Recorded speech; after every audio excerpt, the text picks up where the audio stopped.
안녕하세요, 여러분. 벌써 정치와 법이 5번째 시간입니다. 우리가 벌써 한 중단원을 끝냈어요. 그리고 오늘은 교과서 122쪽 재산관계랑 관련된 법을 보러 갑니다. 지금까지 복습을 잘하고 있는지 모르겠네요. 낯선 용어가 많은 과목이라서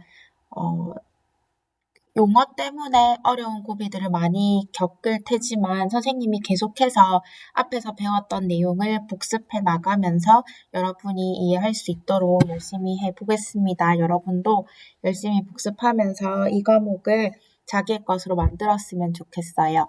자, 이제 오늘 수업 시작해 볼게요. 자, 우리가 민법을 배웠던 첫날 민법은 개인 간의 분쟁을 해결하기 위한 법이라는 거 배웠습니다. 그 개인 간의 분쟁에서 많은 주제들이, 그러니까 개인 간에 싸우는 이유 중에 많은 부분들이 재산에 관한 것도 있고 가족에 관한 것도 있어요. 자, 이 재산에 관련된 것이 지금부터 시작할 2단원의 내용입니다. 요거 봤던 거 기억날 거예요. 민법은 재산법과 가족법으로 나뉘는데 재산법에는 물권법과 채권법으로 나뉜다. 요거 첫째 시간에 배웠던 기억나나요? 자, 일단 물권법에는 소유권이 대표적으로 있는데 예를 들어서 이 컵은 효은이 컵이다. 효은이가 이 컵에 대한 소유권을 가지고 있다. 라고 얘기할 때 그 소유권을 물권이라고 부릅니다. 이런 권리들의 특징은 이 컵을 효은이 컵이라고 얘기할 때 모든 사람한테 이걸 주장할 수 있다는 거예요. 그러니까 이 컵은 효은이 컵이다. 이걸 이 세상의 모든 사람들한테 다 주장할 수 있다는 거. 그게 물권의 특징입니다. 그런데 채권은 그 상대방한테만 주장할 수 있어요. 그러니까 나랑 계약을 맺은 그 사람한테만 주장을 한다든지 아니면 나한테 잘못을 한 그 사람한테만 손해배상금을 청구할 수 있다든지. 그래서 물권과 채권의 차이 지금 다시 짚을게요. 물권은 대표적인 게 소유권인데 이 컵은 효은이 컵입니다 라는 걸 이 세상 모든 사람들한테 주장할 수 있어요. 그런데 채권은 나랑 계약을 한 딱 그 사람 아니면 나한테 피해를 줘서 손해배상금을 줘야 될 딱 그 사람한테만 주장할 수 있다는 게 채권입니다. 이렇게 특징을 잡고 이제 교과서 내용으로 들어갈게요. 재산관계랑 관련된 법은 크게 물권과 채권법으로 나뉜다 그랬죠. 특히나 사람과 물건과의 관계를 물권법이라고 부르고 사람과 사람 간의 관계를 채권법이라고 부릅니다. 다시 사람과 물건과의 관계, 이건 효은이 컵입니다. 효은이와 컵과의 관계를 나타내고 이거는 세상 모든 사람들한테 주장할 수 있다고 했어요. 그런데 채권법은 사람과 사람 간의 관계, 그러니까 나와 효은이가 계약을 맺었다든지 아니면 나한테 피해를 준 그 특정 상대방한테 손해배상금을 청구하든지 그렇게 특정 상대방과의 관계를 나타내는 걸 채권법이라고 부릅니다. 우리는 물권법은 교육과정에서 많은 부분이 빠졌고요. 그래서 채권법을 위주로 선생님이 설명을 할 거예요. 순서는 이렇습니다. 채권이 발생하는 원인은 크게 두 가지입니다. 동그라미 1번 계약, 동그라미 2번 불법행위. 계약을 맺게 되면 나랑 계약을 맺은 그 상대방한테 뭔가 요구할 수 있는 채권이 생기고요. 타인한테 피해를 끼치는 불법행위가 발생되면 나한테 피해를 준 그 사람한테 손해배상금을 주세요라고 그 사람한테 주장할 수 있는 권리가 생깁니다. 그래서 이거 순서대로 갈 거예요. 채권은 특정 사람한테 주장할 수 있는 권리인데 그 특정 사람한테 주장할 수 있는 권리가 계약을 통해서 생길 수도 있고 불법행위 때문에 생길 수도 있어요. 그래서 계약부터 먼저 설명하고 며칠 뒤에 불법 행위에 대해서 설명할 계획입니다. 자, 그러면 오늘은 채권이 발생하는 원인 중에 하나인 계약에 대해서 한번 살펴보도록 하겠습니다. 자, 교과서 123쪽으로 넘어갈게요. 이 대화에서 계약이 만들어지고 있는데 계약은 청약과 승낙의 합치를 통해서 만들어지잖아요. 자, 그 청약과 승낙을 찾아보도록 하겠습니다. 자, 이 대화에서 어떤 부분이 청약으로 보이나요? 뭐뭐 할래? 뭐뭐 해주세요. 뭐 이렇게 제안하는 거. 그렇지. 치즈버거 하나 주세요라고 요구를 했습니다. 청약. 그거에 대해서 승낙이 이루어지면 이 승낙이 이루어졌던 그 시점에 계약이 성립됩니다.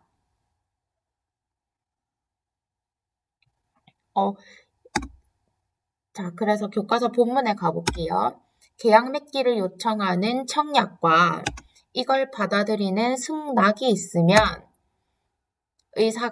당사자의 의사가 일치하여 계약이 성립되는 것으로 본다. 그래서 네라고 대답하는 순간 계약은 성립합니다. 한 가지 더 말해주자면 여러분 계약서라는 거 들어봤죠? 그러니까 그 계약서는 글로 남겨놓는 거예요. 그러니까 사실 계약은 네라고 대답하는 순간 계약은 딱 성립되는 거거든요.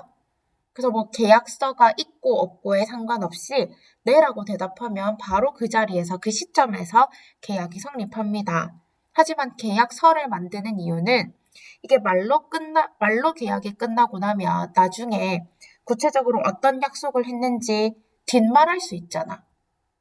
뒤에 가서 딴 말을 할 수 있기 때문에 그 증거물로 계약서를 남겨두는 거지 계약서가 있든 없든 상관없이 네라고 대답을 하면 그 순간 계약이 성립된 겁니다. 그래서 계약 성립이 되고 안 되고에서 계약서는 꼭 필요한 건 아니고요.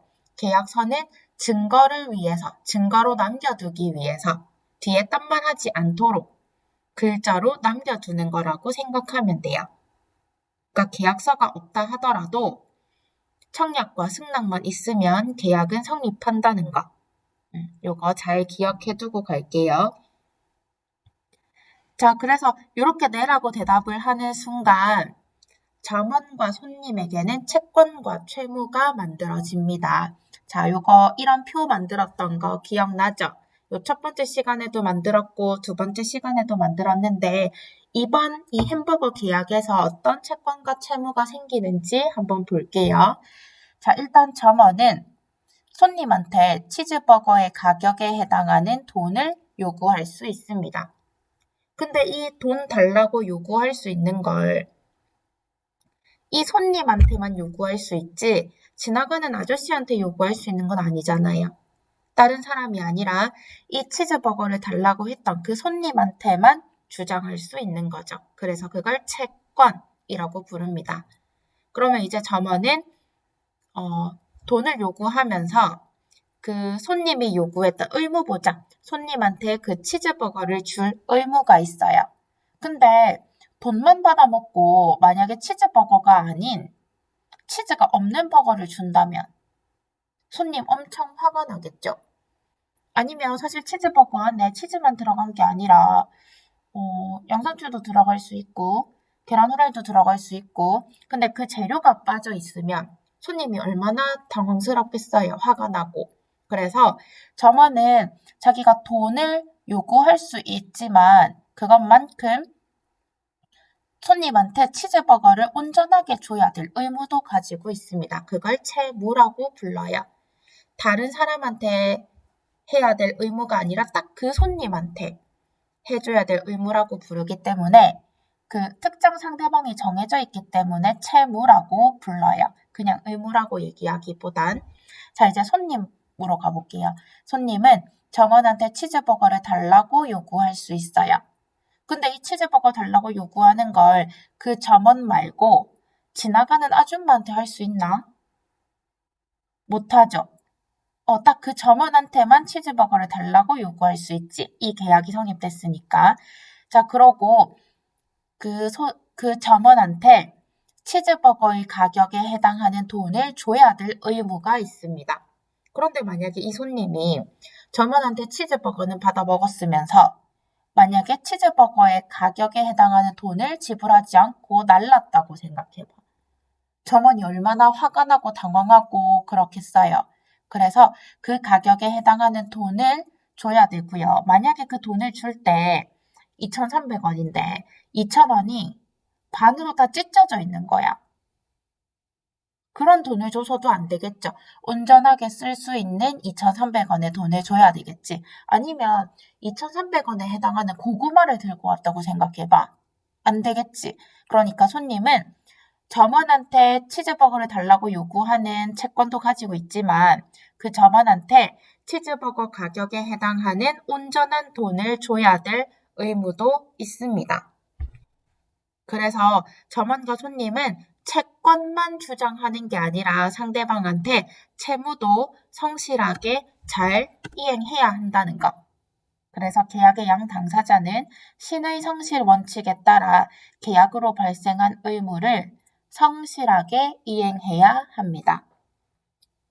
다시 말하면 점원은 손님한테 2,300원을 온전하게 받을 기대를 하고 있고요. 손님은 점원한테 온전한 치즈버거를 받을 거라고 기대하면서 설레고 있단 말이야. 그 기대를 저버리지 않도록 성실하고 열심히 그 의무를 이행해라. 그게 신의 성실의 원칙입니다. 그런데 만약에 그 의무를 제대로 이행하지 않으면 그걸 채무불이행이라고 불러요. 그러니까 채무불이행이란 계약에 따른 의무를 불이행했을 때 거래 상대방은 계약의 이행이나 강제 이행이나 손해배상을 청구할 수 있습니다. 예를 들어서 손님이 그 치즈버거를 달라고 요구했는데 점원이 그 채무를 불이행한 거야. 그러면 거래 상대방인 손님은 치즈버거 온전하게 주세요 라고 강제로 이행을 시키거나 아니면 나 그냥 들어와서 치즈버거 안 먹을 거니까 그거에 해당하는 값을 다시 주세요. 손해배상을 청구할 수 있습니다. 다시 치즈버거 빨리 주세요 라고 계약의 강제 이행을 요구하거나 아니면 나 치즈버거 들어와서 안 먹을 거니까 그거에 해당하는 돈 다시 돌려주세요 라고 손해배상을 청구할 수 있습니다. 자, 아무튼 이런 식의 내용이 있다는 거 계약에서 기본적으로 봐놓고요. 그 교과서 부분 맨 밑에 보면 채권자, 채무자라는 용어도 있죠. 요것도 나중에 어색하지 않게 채권자, 채무자 이런 용어도 한번 봐두겠습니다.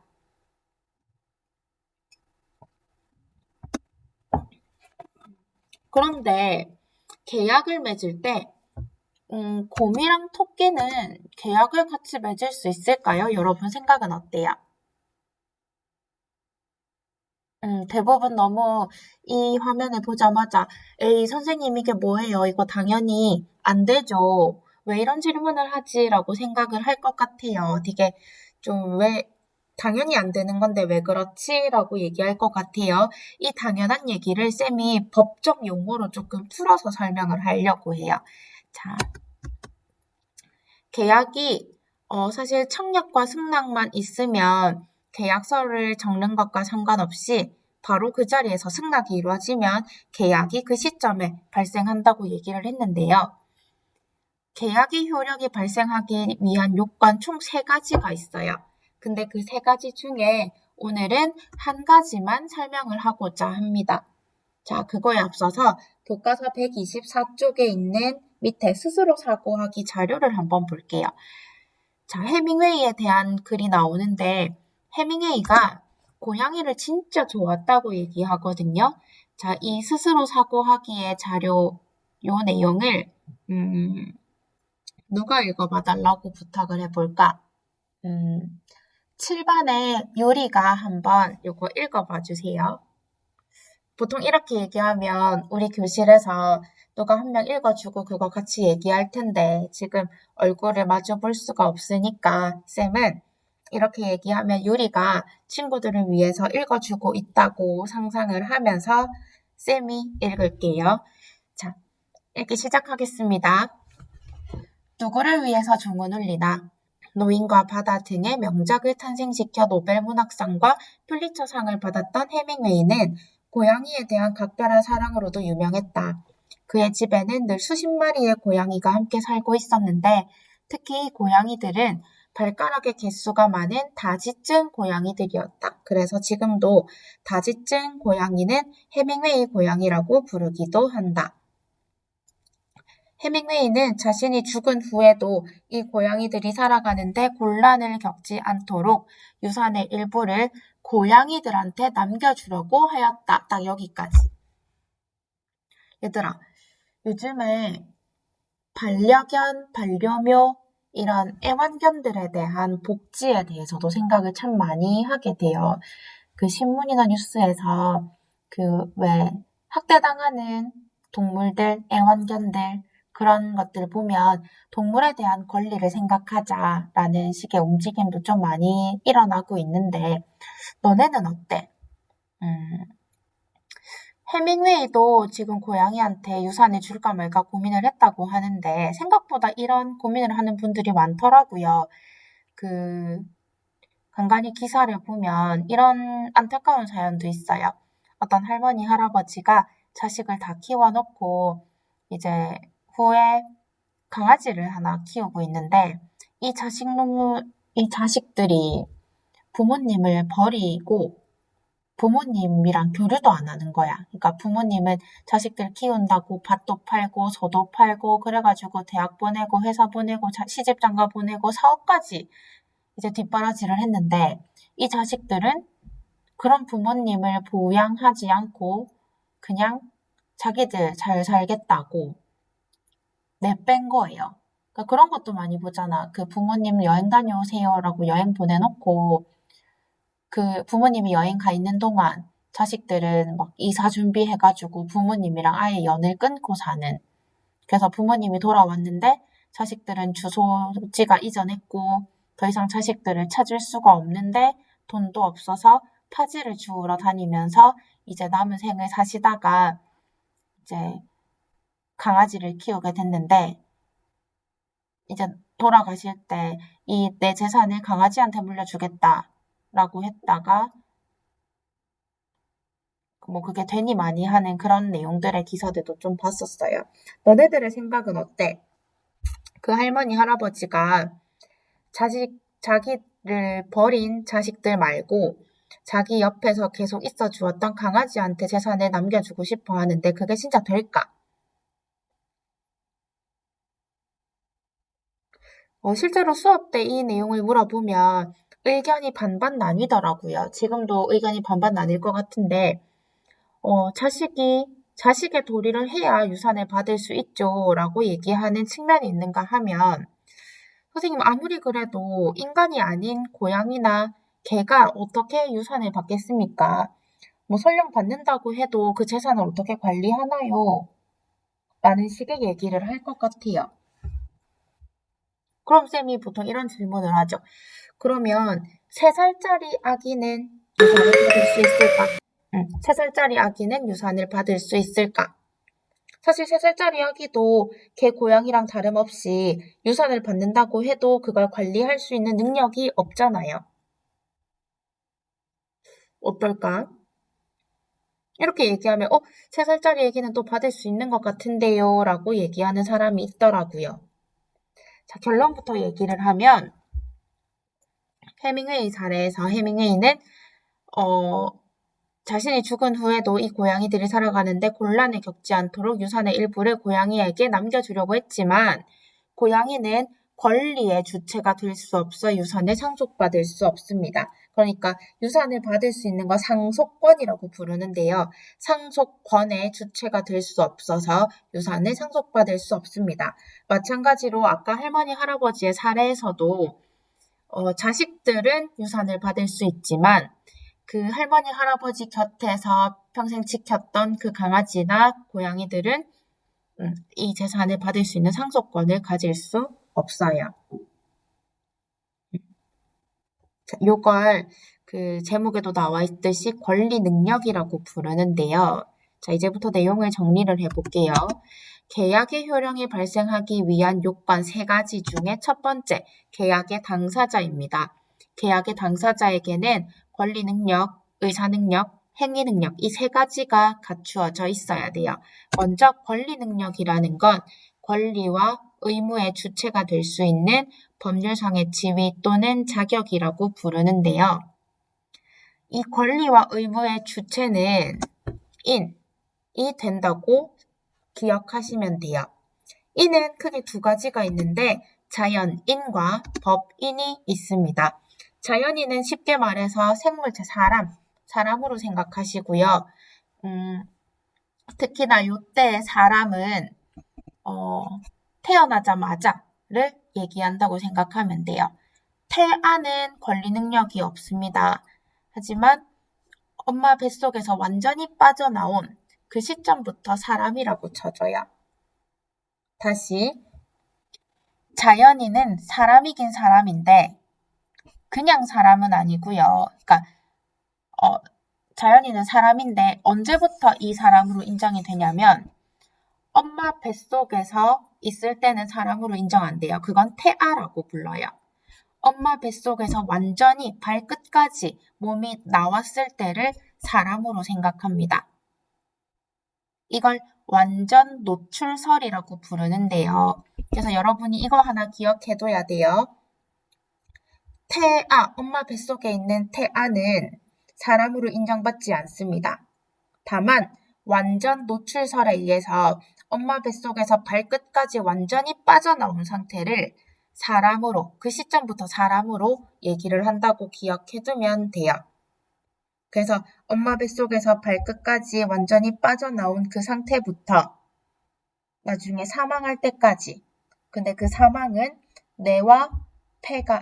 뇌사가 아니라 심장과 폐가 정지된 순간까지를 사람으로 본다는 것.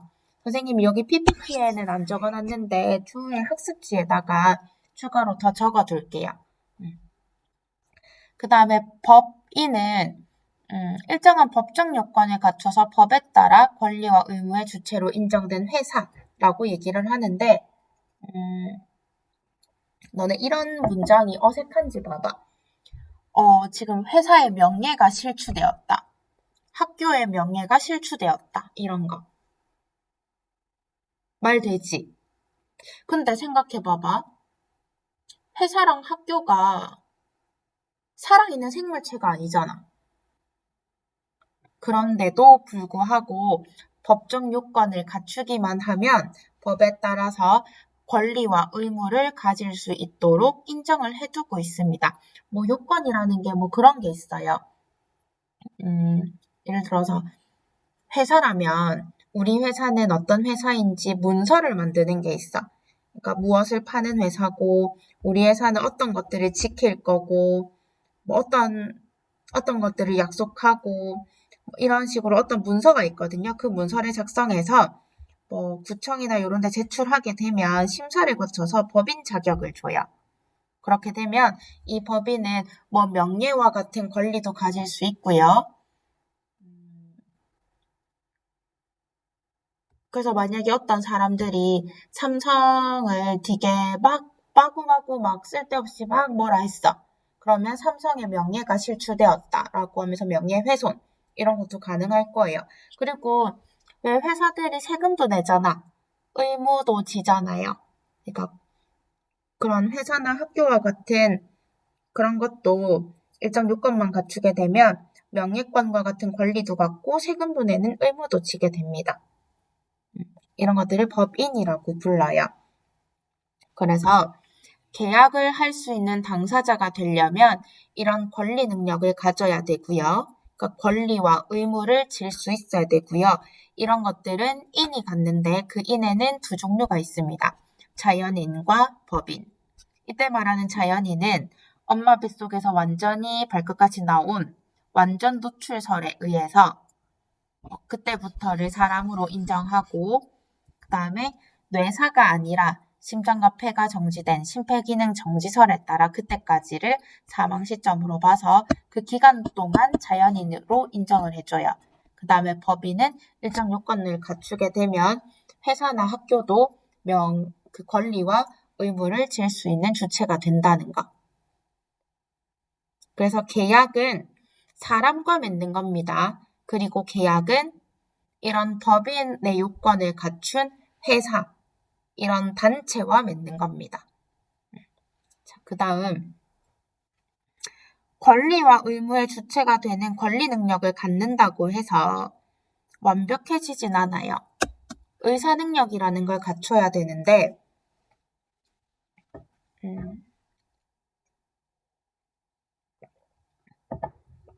봐봐. 왜 우리가 근대민법의 원칙 할 때 계약 자유의 원칙이라는 거 배운 적 있죠? 개인들은 자유롭고 평등한 상태에서 모두가 합리적으로 판단할 수 있기 때문에 누구나 자유롭게 계약을 맺을 수 있다. 근데 그 전제는 사람들이 합리적으로 자기의 의사를 표현할 수 있다는, 합리적인 판단 능력을 가지고 있다는 그걸 전제로 하고 있거든요. 그런데 그런 의사 능력이 부족한 사람들은 계약을 맺게 되면 그 상대방들이 오히려 피해를 겪는 경우가 많아요. 자, 이 표대로 다시 정리해 볼게요. 의사 능력이란 자기 행위의 의미나 결과를 판단할 수 있는 정상적인 정신 능력을 얘기합니다. 그러니까 내가 어떤 행동을 했을 때 그 행동이 어떤 결과를 초래할지를 충분히 판단할 수 있는 정신 능력을 얘기해요. 그래서 보통 사람이 가지는 정상적인 판단 능력을 표준으로 하지만 그래서 대체 정상적인 판단 능력이 뭔데라고 물으면 뚜렷한 답은 없거든요. 그래서 대체로 10살 정도가 되면 의사 능력이 갖추어지는 것으로 생각해요. 이 정도는 판단하겠지라고 생각하지만 민법에서는 명확한 규정이 없기 때문에 구체적인 경우의 행위의 종류에 따라서 행위자의 의사 능력 유무를 판단할 수밖에 없습니다. 그러니까 그때그때 그 사람의 정신이 온전한지를 판단할 수밖에 없어요. 그래서 정신 이상자, 백치, 어린아이, 만취자, 실신자 등은 의사 능력이 없는 것으로 보는 것이 판례의 입장이고요. 이런 사람들을 의사 무능력자라고 부릅니다. 자, 그럼 예를 들어 볼게요. 자, 치매 할머니가 있습니다. 이 치매 할머니가 집에서 엄청나게 비싼 시계를 들고 나왔어요. 그 시계를 한 손에 들고 막 달려나가시면서 지나가는 아무나 붙잡고 야, 내가 이 시계를 그냥 너 100원에 팔게 라고 청약을 한 겁니다. 자, 그러면 그 지나가던 사람이 그걸 보고 되게 명품 시계인 거야. 1000만 원짜리. 그래서 네, 알겠습니다. 라고 100원을 주고 그 시계를 샀어요. 자, 이런 상황. 이 할머니가 지금 이 시계 100원에 팔게 네가 살래? 라고 청약을 했고 지나가는 사람이 네, 알겠습니다. 승낙을 하는 그 순간 계약은 성립되는 거지만 너는 이게 계약이 성립되면 된다고 생각하니? 되게 불안하고 이건 아닌 것 같지 않나? 일단 그 할머니는 자신의 행동이 어떤 결과를 가져올지 모르는, 그러니까 의사 능력이 없는 상태거든요. 의사 무능력자. 이런 사람과 계약을 맺은 건 사실 아무런 효과가 없습니다. 계약 자유의 원칙 자체가 사람이 온전하게 판단을 할 수 있다니 그걸 전제로 깔고 있기 때문에 그런 정신 능력이 없는 상태에서 한 계약은 의사 무능력자의 의사 표시라서 무효가 돼요. 그 말인즉슨 이 계약 자체가 성립되지 않는다는 겁니다. 사실 그렇다고 치면 그럼 이 치매 할머니는 보호할 수 있지만 이 시계를 사간 그 사람은 사실 조금은 억울한 면이 있긴 하겠죠. 그러니까 할머니가 정신 이상자인 걸 알면서도 샀잖아요 라고 할 수도 있지만 만약에 그 사람 나름의 사정이 있다고 생각해보자. 이 사람은 진짜 어려운 사정이 있고 그래서 당장 이 시계를 사서 팔아가지고 어떻게든 뭔가 돈을 마련해야 되는 뭔가 궁핍한 상황의 사람이었어요. 근데 당장 이 할머니와의 계약이 무효라고 드러나 버리면 이 사람도 사실 조금 상황이 좀 안타깝겠죠. 계약이 성립됐는데. 음, 방금은 치매 할머니를 들었지만 이런 사례도 있었어요. 어떤 아저씨가 완전 만취를 해가지고 이제 술집에서 이제 막 노닥거리다가 술집에서 만난 어떤 여자한테 엄청나게 비싼 차를 팔겠다고 얘기를 한 거야. 그래가지고 내 차 니한테 뭐 10,000원에 팔게 라고 했더니 그 상대방이 되게 좋아했었어요. 그래가지고 그 다음날 그 여자가 차를 찾으러 갔지. 근데 그 아저씨가 야 나는 기억도 안 난다. 나는 니한테 그렇게 차를 판 적이 없다. 술에 취해서 한 소리다. 뭐라카노 이렇게 얘기가 된 거예요. 자 그랬을 때 법은 누구의 손을 들어줄까? 이 의사 능력에 따르면 만취자 상태의 아저씨가 건넸던 청약은 의사 능력이 없는 상태이기 때문에 무효입니다. 그래서 이 계약 자체가 성립되지 않는 거죠. 근데 그렇게 되면 그 거래 상대방인 이 차를 사겠다고 승낙했던 이 사람이 되게 안타까운 상황이 벌어지죠. 이 사람은 당장 이 차를 사서 팔아가지고 그 돈을 마련해가지고 이 돈을 가지고 뭐 병원비나 아니면 집세를 낸다든지 나름대로 계획을 잡고 있었는데 갑자기 이 아저씨가 나 술 취해서 한 소리니까 이 계약 무효다라고 얘기를 하면 이 계약 상대방도 되게 조금 나름대로의 피해가 생길 수 있잖아요. 그래서 너네가 계약을 할 때 상대방이 의사 능력이 있는지 없는지를 잘 판단하고 계약을 맺어야 됩니다. 그렇지 않으면 그 다음날 이거 뭐 의사 능력 없는 사람이었는데라고 무효라고 판명이 되면 거래 상대방인 너희들이 피해를 볼 수 있게 돼요. 그런데 문제는 의사 무능력인 상태를 어떻게 증명하느냐가 좀 문제가 되겠죠.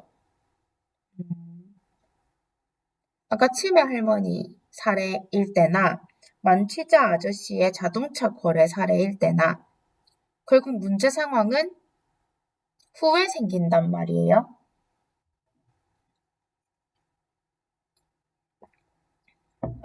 만약에 치매 할머니가 하루 종일 정신이 운전하지 않은 게 아니라 어떨 때는 운전했다가 어떨 때는 운전하지 않고 왔다 갔다 하시는 분이라고 생각해 봐봐. 그래서 거래할 당시에는 운전치 않았는데 나중에 이제 시계를 사러 오는 사람이랑 얘기를 할 때는 정신이 또 온전한 거야. 그러니까 정신이 막 왔다 갔다 하는 상황이라면 내가 계약을 했을 그 당시에 이 할머니가 정신이 온전했는지 아닌지를 확인할 방법이 쉽지 않잖아요. 그리고 만취 상태도 마찬가지야. 내가 이 자동차를 거래했을 때 그 당시에 그 아저씨가 정말 의사 판단을 할 수 없는 만취자의 상태였는지 아닌지를 그때그때 확인을 해가면서 얘기를 하기가 어렵단 말이에요. 그리고 나중에 법원에 갔을 때도 그때 그 아저씨 완전 술에 취한 상태입니다를 뭐 CCTV로 증명하기도 어렵고 그때 알코올 그 농도이 측정을 해놓지 않았다면 그것도 증거물로 제시하기가 어려울 거잖아요. 그러니까 이게 의사 능력의 기초에서 거래를 생각할 때 의사 능력이 있는지 아닌지를 그때그때 그 시점에 판단하는 일이 정말 쉽지 않을 겁니다. 그래서 우리 법에서는 어떻게 하냐면 제한능력자라는 걸 만들어줬어요. 그러니까 제한능력자에는 미성년자와 피한정 후견인, 피성년 후견인이 있는데 이런 제한능력자는 거래를 할 때 이 사람이랑은 좀 조심하세요라고 아예 법에서 정해둔 사람이라고 생각하면 돼요. 그러니까 만 19세 미만의 사람을 미성년자라고 부르는데 얘네랑 거래할 때 조심하세요. 그냥 아예 정해뒀어요. 그러니까 의사 능력을 매 순간순간 판단하기가 힘드니까 아예 법에서 이런 사람이랑 거래할 때는 조심하세요라고 하는 걸 제한 능력자라고 부릅니다. 그 대표적인 게 미성년자고요. 어린아이들이니까 이 어린아이들이랑 거래할 때는 조심하세요라고 하는 거 미성년자. 그 다음에 성인 중에서도 이런 사람이랑은 좀 조심하세요라고 법에서 정해둔 사람이 있거든요. 피한정 후견인, 피성년 후견인. 이런 사람들은 성인이긴 하지만 본인이나 그 주변 사람들이 이 사람들이 되게 불안한 거야. 그래서 가정법원에 신청서를 내요. 저희 읽어볼게. 성인이라 할지라도 질병, 장애, 노령 등의 이유로 사무를 처리할 능력이 부족할 경우 법원의 판단에 따라 후견인의 도움을 받아야만 법률 행위를 할 수 있도록 행위 능력을 제한해 두고 있는 사람. 그래서 가족이나 본인이 제가 지금 정신이 조금 그래요. 아니면 저희 아버지가 저희 가족이 약간 조금 정신이 온전치 않아요. 혼자서 뭔가 거래 행위를 하도록 하기에는 뭔가 많이 불안해요. 라고 하는 사람이라고 가정법원에 신청서를 내면 가정법원의 판사들이 이 사람의 상태를 보고 그래. 이 사람은 혼자서 거래를 하도록 하기에는 좀 불안하겠다. 라고 해서 피한정 후견인, 피성년 후견인을 딱 지정을 해줘요. 그러면 이 사람들은 어른이라 할지라도 혼자서 계약을 맺지 못하고요. 꼭 다른 사람과 함께 동의를 받아야 거래를 할 수 있도록 하고 있습니다. 자, 따라서 행위 능력은 위에부터 읽을게요. 유효한 법률 행위를 단독, 혼자서 할 수 있는 능력인데 이런 행위 능력이 단독으로 할 수 있는 능력이 쌤은 있어.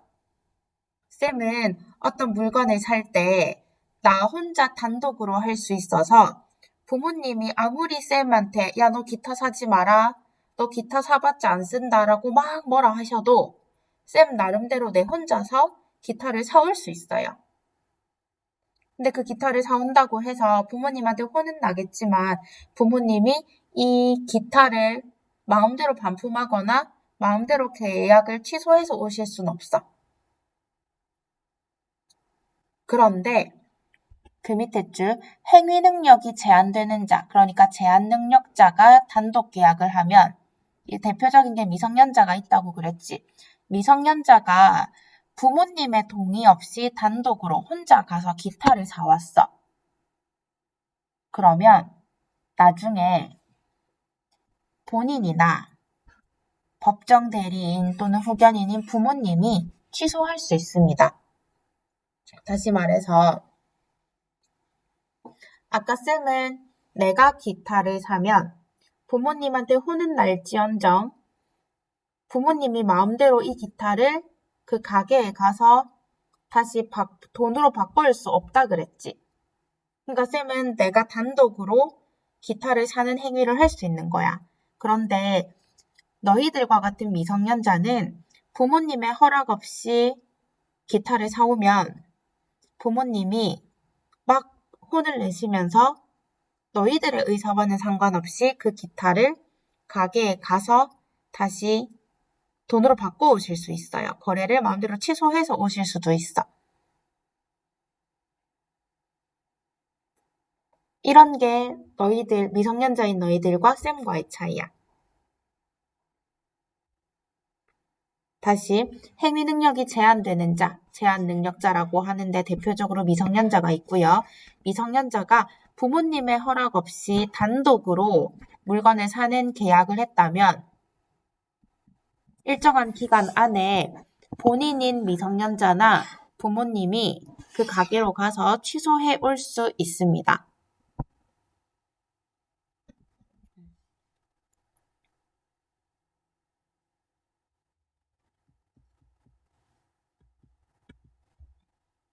그래서 비교를 좀 해둬야 돼요.